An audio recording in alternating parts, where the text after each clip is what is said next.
Welcome to Temple Builders Carpentry. Today, I'm talking about your long point and your short point when it comes to cutting angles. I'm also going to demonstrate how this is used in trim carpentry. Let's do it. Now, your short point is your shortest length, and I'm measuring this from this square end all the way to this point, which is 11 5/8. Your long point is your longest length. I'm measuring from my square end to this point right here, which is 14 5/8. Trim is often used around your doors and windows. However, you can also use trim to decorate your stairs. Let's take a look at my whiteboard. Take a look at my drawing right here. You can see my trim coming up, moving over, decorating my stairs. Now, we're gonna assume that our stairs, our risers, and our treads is at a perfect 90 degrees. Therefore, half of that would be 45 degrees. So we can cut our angle at 45 degrees.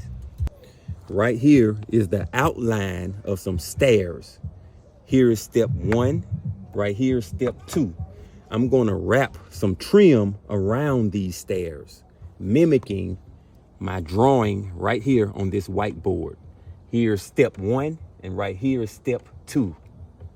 I'm going to measure from the floor to the top of my step, which is called a tread. So if I measure from the floor to the top of my step, it's 7 1/8 inches for my short point. Let's turn our miter saw to 45 degrees, right there. So I'm measuring from my shortest point back 7 1/8, 7 1 2/16, right there. Now let's go back to 0, right there.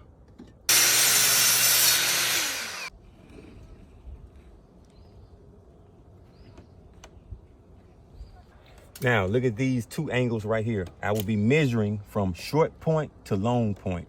Look up here, here's a demonstration. Short point to long point. So from my short point to my long point is 11 inches. Another 45.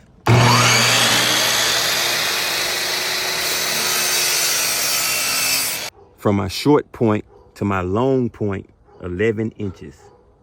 Right there.